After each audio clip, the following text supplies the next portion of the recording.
I'm sure you're aware of the recent news about Michael Tait, former singer of the Newsboys, and before that, he was with DC Talk.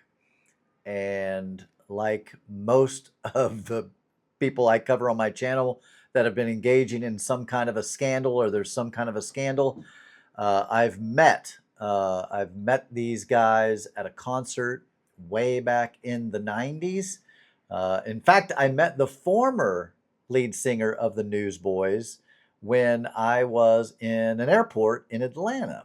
And this is back when I was a pastor. Hey, my name's Timmy Gibson, former fundamental evangelical tongue talking Holy Ghost rolling pastor. Did that for 30 years, spent 48 years as an evangelical Christian. And my channel, I talk about my deconstruction process. I'm now atheist, and I talk about my journey away from religion, away from Christianity, kind of my deconstruction and reconstruction.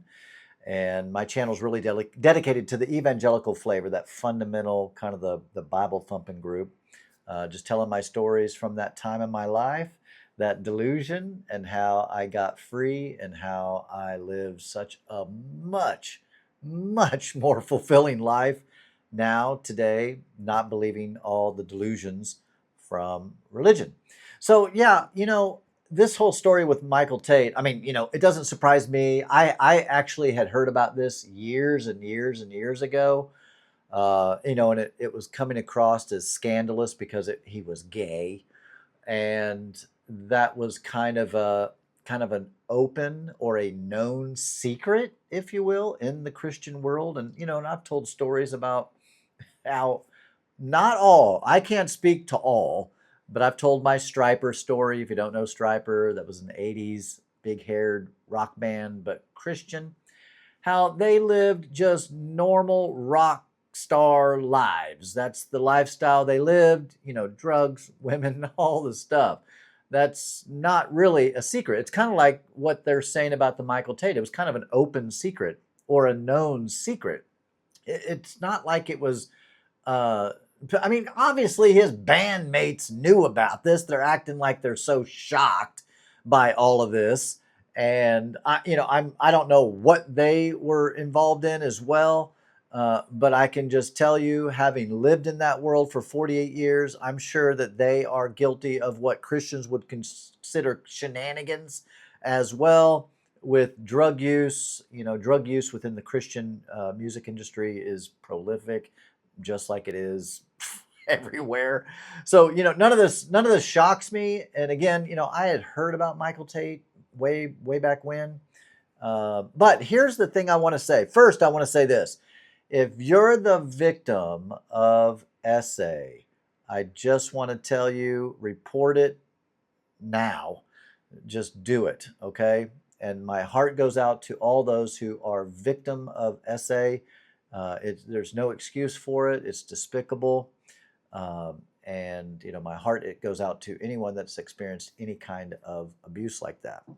All right, so let's just talk about this for a minute here, because I think I might have a little bit of a unique perspective on what's going on. I've tried to do as much research as I can on the actual allegations against Michael Tait.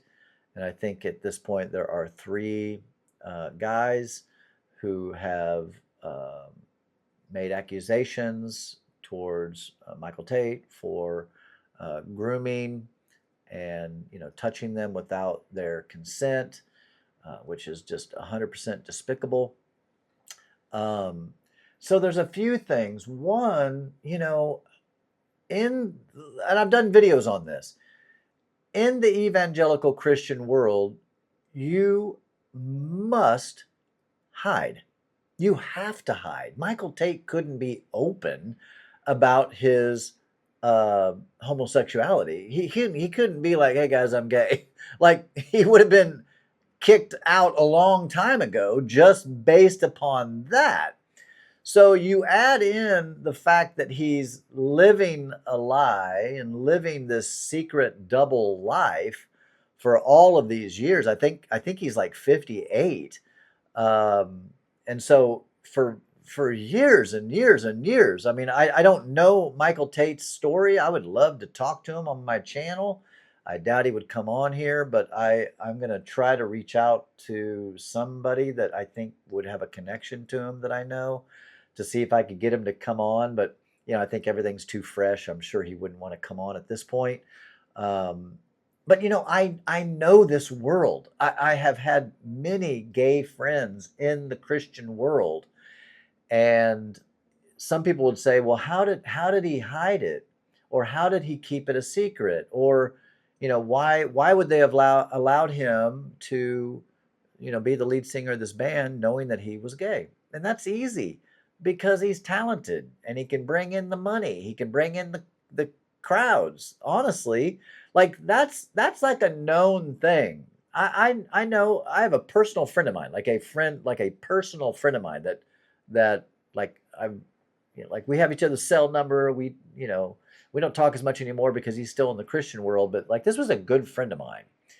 And he told me that he worked for a mega church, and if I told you the church, you would know it. If I told you the pastor that said what I'm getting ready to say, you would know these people. Okay, this is a big time mega church.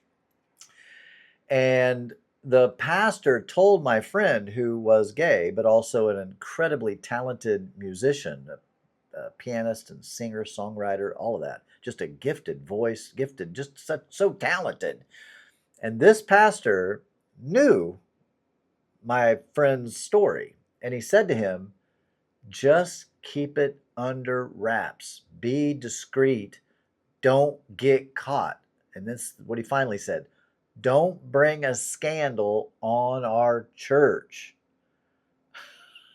So, I mean, this pastor clearly knew, and this, and again, the world I come out of, being gay is an abomination, right? I mean, like it's unacceptable. It's not, but in the church world, it is. And yet, this pastor, because my buddy is so talented and so gifted, he made this exception, and it just told him, hey, listen, I know what's up. Just keep it under wraps. Don't get caught. And that is prolific in the church. I just know so many people from the LGBTQ plus community who are in the church world as talent, and they are secretively living another life. I mean, it's just the way it is. It's just the way it is. And, and I'm telling you, like, this is inside information. Like, this is because I knew. So even when I was pastoring, I would have my friend up to do special music and to do a bunch of stuff at my church.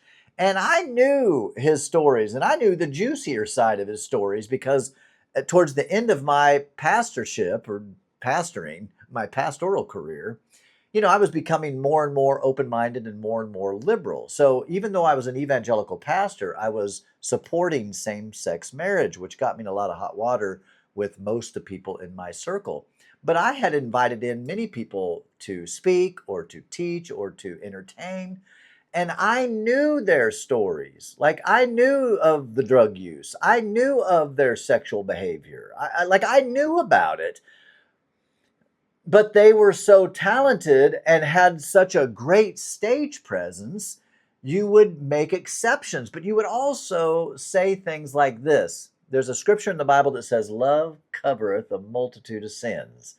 And so when you really loved someone and you knew that for them it was also a struggle, and they just fell into it sometimes, but they regretted it. They were fighting the fight of faith, right? Or, judge not lest you be judged, right? I knew my own struggles. I wasn't going to judge someone else who says they love the Lord and, have a great voice and a great talent and a great spirit about them, And again, I feel all totally, completely different about all this now. Obviously, I think being gay is totally fine. and obviously I think it's fine to use legal drugs, right? You know, and so some of the accusations and allegations that are thrown at Michael Tait, the essay stuff is just absolutely despicable. But as I've been looking around, it's like so many different Christian organizations are coming after Tait for his sexual orientation, for his alcohol use, which they call abuse. Anyway, alcohol use, and even I think cocaine, and just whatever. Who knows? I mean, it's like they're all doing it. Most of them. I mean, when I say all, I don't mean literally every single one, but it's like they're all doing something. And it's just the way it is, guys. It's just the way it is. I've said this also before. I can't tell you how many pastor friends of mine that I went on vacation with, and I knew they preached against the sins of alcohol, and they was drinking on vacation. I know we were staying in the same house on the beach, so that kind of stuff just doesn't surprise me. But again, in the Christian, specifically that evangelical Christian circle, you have to hide. You can't be authentic. You can't be real, and you can't be honest. You just can't. It's just so unfortunate that had Michael Tait been able to say, "Hey guys, like I'm gay," and they just said, "Hey, it's all good. It's cool." Like we accept that and that's acceptable. But it's not. That's the thing. It's not acceptable in the evangelical Christian view and worldview and doctrine or theology or whatever you want to call it. It's not acceptable. It's kind of like sex before marriage. Everybody's doing it. Like I don't care how devoted to Christ people are, how Christian they are. They're all, for the most part, you always can find the one story of the couple that says, "We remain virgins until our wedding night." And that's great. I'm sure they were doing other stuff. I've talked to, I think I did a video, I did a talk with one of my buddies about the poop hole loophole, which if you haven't heard that, I'm not going to talk about it now, but it's a thing. It's a thing. And you can probably just tell by the title of it that that's probably a fun story. Anyway, that's just part of it, yeah, I mean, I went to Bible college. I knew how all my buddies, including myself, how we were living, what we were signing, a piece of paper that we were signing that, we're not going to have any kind of intimacy until we're married. We're not going to drink or smoke or chew or go with girls who do, whatever it is, and you're just forced to hide and lie. So let me just paint a slightly potential picture here of what could be an alternative view, alternative perspective as it relates to Michael Tait. One, he's gay, right? And at least most of the people that I know who are gay from birth, just like I was straight from birth. I have some friends that were gay from birth. So this is something that, Michael Tait has known about, all of his life. But because he was raised Christian, at least I think that's his story, raised in a Christian home, being gay is not acceptable. So he buried it. And I'm sure he dealt with it like it was a struggle, and he tried to fight those demons of gayness, right? He probably tried to fight that urge and that desire and tried to stuff it, and tried to maybe, date women and tried to act like he was heterosexual. And yet there was this struggle, this constant struggle. I mean, just imagine, if you can, with me. Okay, let me just tell you from my perspective. I'm heterosexual. It's always been that way. That's just the way I've always been. If you were like, "Timmy, you have to be gay though," I'd be like, I can't. Like that's just not, but you got to. Like that you have to. That's what's acceptable. And if you want to sing and travel around the world and be a famous Christian musician, you're gonna have to be gay. I'd be like, right? So I think I shouldn't say this because I don't really know. Honestly, I don't know if Michael Tait. I should have looked this up. I was reading a bunch of stuff today, but I didn't see anywhere that he's married. I don't know if he is or not. Cuss and discuss down below. Like, subscribe, share, do all the stuff. It really helps out the algorithm and it helps the video and my page. I really appreciate it. So yeah, I don't know that. I don't know. There's a part of me that thinks I think he's single, and he's remained single. So I would say this: if that's true, okay, again, cuss and discuss. Let us all know down below, and I'll find out when I'm done with this video whether he was married or not. As far as I know, I don't think he was married. Though if he was, this is even worse than I initially thought. But at least if he is single, at least he was single and not now hasn't just destroyed his family and all of that. At least he did himself a favor and remains single and didn't try to carry on that lie and marry some woman and have it be just a total fraud. If he is married, that's a whole nother issue that I'm not aware of. I've just never heard that he was married, never knew of him being married. And that is somewhat common, by the way, for those who are gay in the Christian world. Not always. Sometimes they'll try to fake it and get married, and sometimes they'll get married with an understanding of, hey, this is who I am, and this is just a kind of like a roommate situation. Yeah, and they do shenanigans on the side. I've known of Christian people to do that. They get married for the look of it, and then behind closed doors, they live their true life in secret, and they hide. So that could be a thing. And anyway, that's another topic. So again, I don't know what Michael Tait's story is as it relates to all that. But so he's always known he was gay. Always felt bad about it. Again, as a Christian, I know what he was thinking because I know how I felt in my teenage years when I was having intimacy before I got married. I felt bad every, I was always at church Sunday morning, crying my eyes out, repenting at the altar, saying, God, forgive me of my lust for women. I mean, I did that every Sunday to get God to forgive me of all my shenanigans that I was involved in over the weekend. So just imagine that. He's, like I said, he's 58 now. So just imagine his entire life.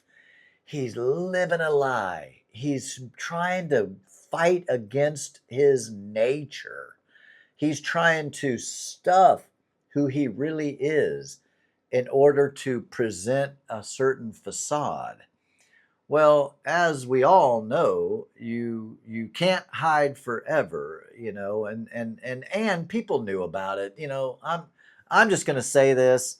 I don't know this, but that would be where I would put my money on it. Is his bandmates knew. Those dudes knew what the freak was up and what was going on. They 100% knew that Michael Tait was gay. I guarantee they knew that. And they were also drinking and probably doing some drugs too. I mean, that's just what most Christian musicians do. And that's just a known secret. Everybody, I knew that years ago. I knew a guy that managed bands. That's what he did for a living. The dude lives down in Nashville. He ran a management company. And he told me that a long time ago. Like that's the kind of stuff that goes on. But you keep that behind closed doors and you keep it in a closed circle. with you keep it's like I did cocaine and they did cocaine, so we know each other did cocaine, and neither one of us want anyone else to find out about it, so we keep that a secret, and that kind of binds you together. That's just the way it is. Now, if you're a Christian watching this and you're thinking, no, that's not right, you're just naive. You're just naive. I don't know what to tell you. You're just naive because that's exactly what's going on. And I know it, not like I think it, like 100% that's what's going on. So anyway, Michael Tait's living his whole life struggling with this, with being gay and not able to live his true authentic self, which then it gets into perversions and being shady and predatory and weird, assuming that these allegations are true. I don't know. I'm just saying, assuming these allegations are true, and the men that he was the people that made these allegations, I think they were in their 20s when all this stuff happened with Michael Tait. So here's another, also just another, and I'm not saying this is at all what's going on in this situation with Michael Tait, but just to offer you a little different perspective, because I've been watching a lot of what the Christians are saying, and it's really fascinating how they do. When the information is just within the Christian circles, it's like when I know you've been drinking and I've been drinking, or when I've been engaged in some illicit activity and I've been engaged in some illicit activity, it's a safe place because I know stuff about you and you know stuff about me, and neither one of us want to out each other. So we keep it in the circle. So it's kind of like the people in the inner circle, they kind of all know it, but they all have trash on each other. So I'm telling you right now, I bet you the guys in Newsboys are a little nervous, would be my guess. My guess is they's a little nervous because their hands aren't clean. Okay. I'm telling you, I'm just sure as the world, their hands probably aren't clean. Now, maybe not, to the extent of what Michael Tait is being accused of, but I'm sure there's some stories to be told for sure. So he's living this whole life. He can't be honest with who he is. And when you bury your true identity, when you bury who you really are, unfortunately, it can come out in unhealthy, corrupt, scandalous ways. And if I would love to talk to Michael Tait and kind of find out his story and what was going on there. Because listen, guys, we all know this, right?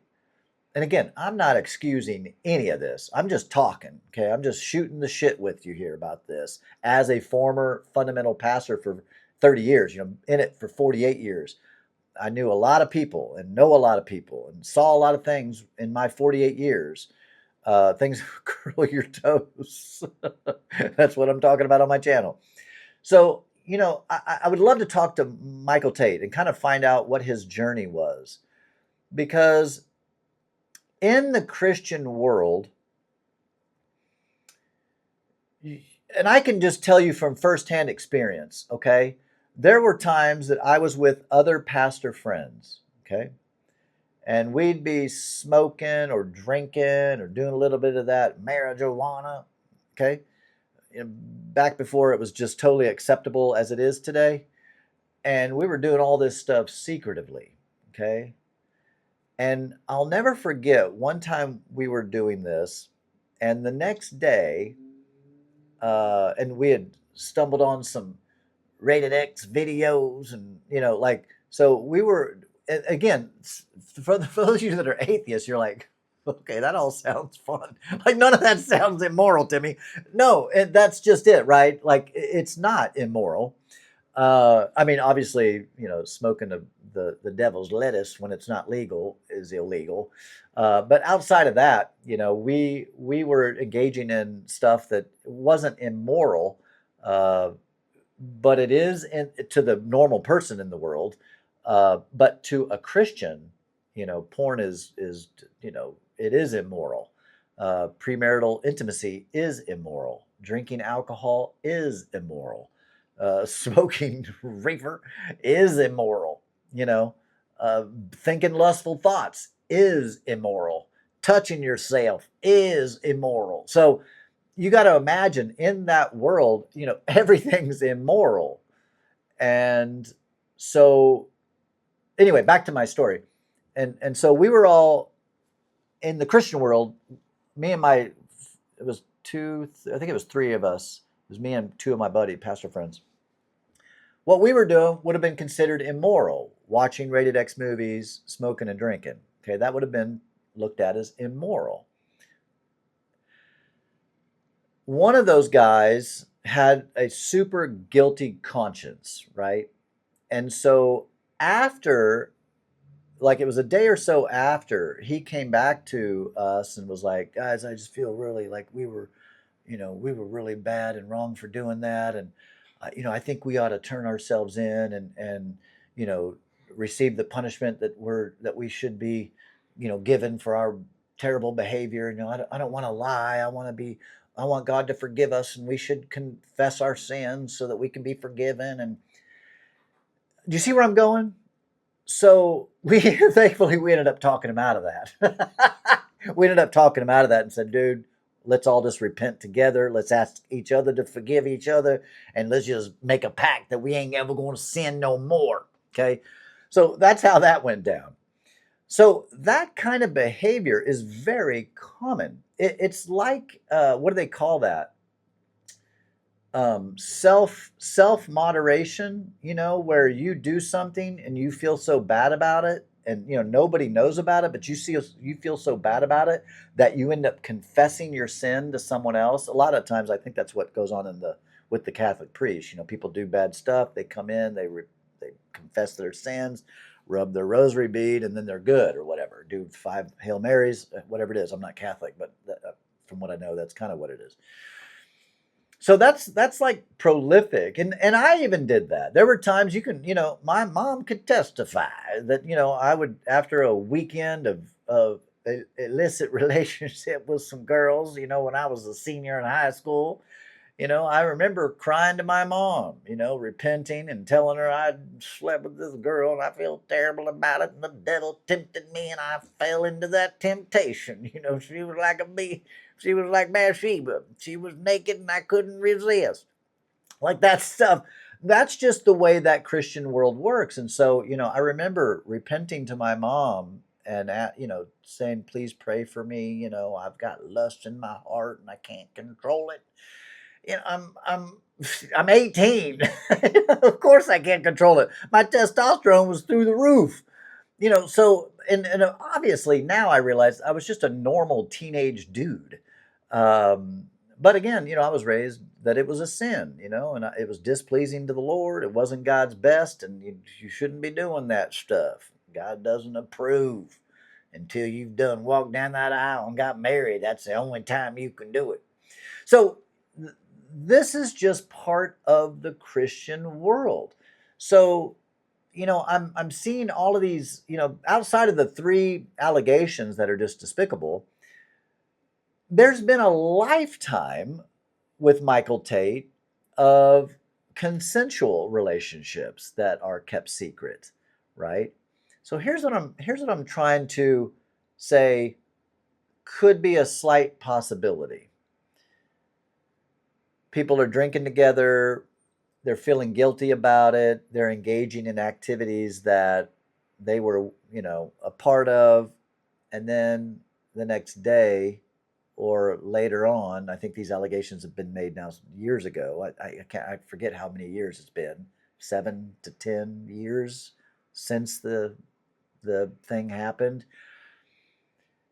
And there is this thing within the Christian world where there is this, you are overwhelmed with guilt and you feel like you have to repent of your sins and really kind of more blame someone else for your own struggles that you are having as a Christian, because you're also having these same-sex struggles.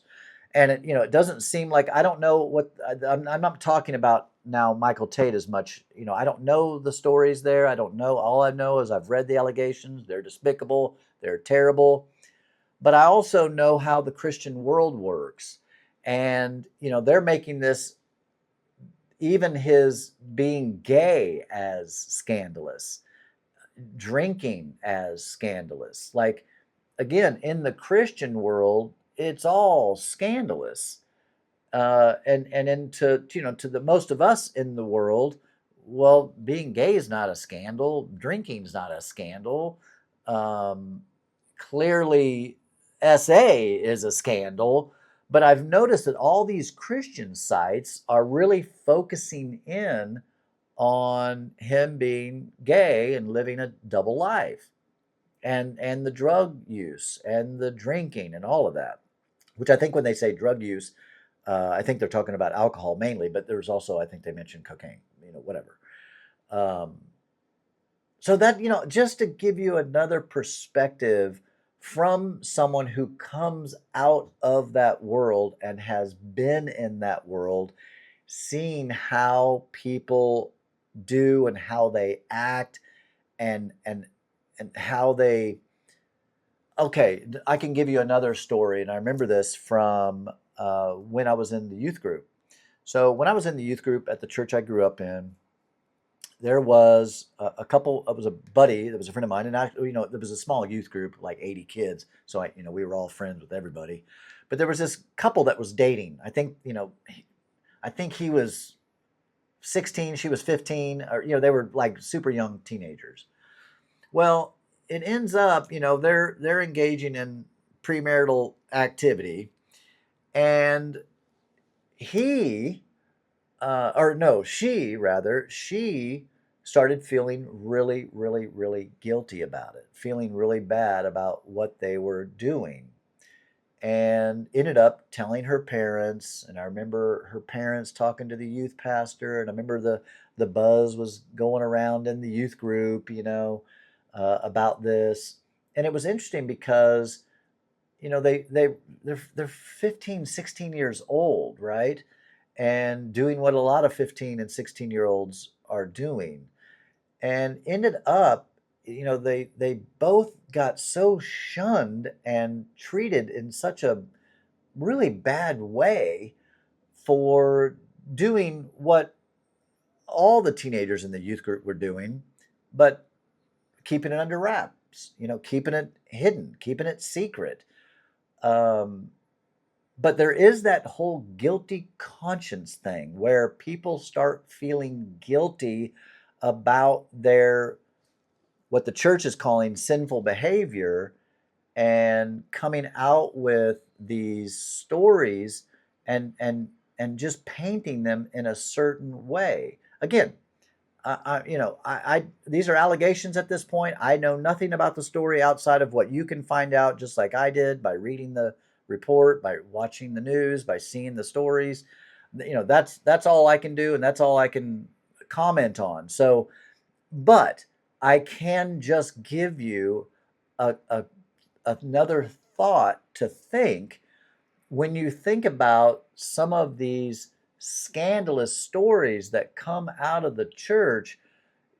Much of these stories wouldn't necessarily be scandalous outside of course, SA is, but him, Michael Tait being gay and drinking is really not that scandalous, right? At all. Now, it's scandalous in the church, but it's not scandalous out just in the world in general. I mean, Guns N' Roses and Motley Crue, they don't, I mean, I don't know what they are guilty of. I'm sure they're guilty of a lot of stuff, but in essence, we all know that they party like rock stars, right? I think I heard an interview with Bono from U2, and he openly talks about he lives a rock star lifestyle, and he like just openly admits it. Well, he can do that because he's not a Christian artist playing in churches, right? So he can just readily admit it. Yeah, I live a wild life. Okay, so what? It's no big deal. It's not news, right? It's just not news. But in the Christian world, it is news. And of course, this is blown up. We'll see where it goes. I'll follow the story. Cuss and discuss below. Add your thoughts. I'm curious to see where all this goes. I don't know what the stages, if allegations turn into indictments, it turns into an arrest or what. I don't know. Uh, I think at this point it's just allegations, and I'm curious to see where all this goes. And my heart goes out to the victims. Of course, it's just absolutely despicable what has happened. Um, it, you know, it's just terrible. But where these things all go, what ends up coming out in the end, what gets admitted to or what gets told, um, I just can tell you right now, uh, anytime you hear of things, it goes way deeper and way wider than we even could imagine. And I don't mean just with the essay, I just mean with living a double life. Again, this was an open secret. And so, like I said, I heard this years ago, and have heard so many things about so many different Christian artists, how they actually live behind closed doors and how they, live a rock star lifestyle, you know. So yeah, I'm just following the story just like you to find out where all this goes. And again, my heart goes out to the victims of this, and I hope they get justice. And we hope the truth comes out. And I hope that Michael Tait, can accept his true self and not live a closeted life anymore, and can be open and honest.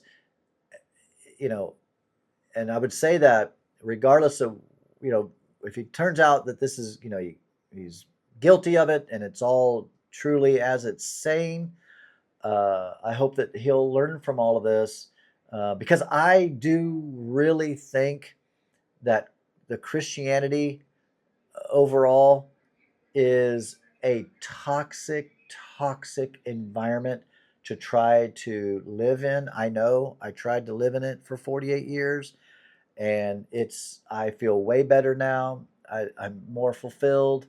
My mental health is just so much better. Everything's better. Being able to just live open and honest and not having to hide and lie and cover up and be deceitful. It's nice just to be me. And so when I think about Michael Tait, I if he's guilty, I hope he gets the punishment he deserves. Um, but also, I hope that his journey is one of self-discovery and being able to live his true, authentic self, um, openly, and yet still be. And I'm sure he'll have to move to secular music. That's what happens. People that are Christians that have something like this happen, he'll probably come out with some kind of secular mainstream album in the future. We'll see, right? Time will tell. Cuss and discuss down below. Like, share, subscribe, do all the stuff. I do have a Facebook group for those going through the deconstruction process, or if you're agnostic, atheist, spiritual, not religious. If you're Christian, you're not welcome. We don't want you in there. We'll boot your butt out. And plus, you'd have to lie to get in there, and that's a sin. Going to send you to hell. But it's called Timmy's Deconstruction Community. And finally, I do have a Patreon. I don't mention it very often, but I do have a Patreon. If you'd feel so inclined to support me for just a few bucks a month, that would be awesome. I'd really appreciate it. It helps me do more and more videos and cover more stories. Peace, everybody.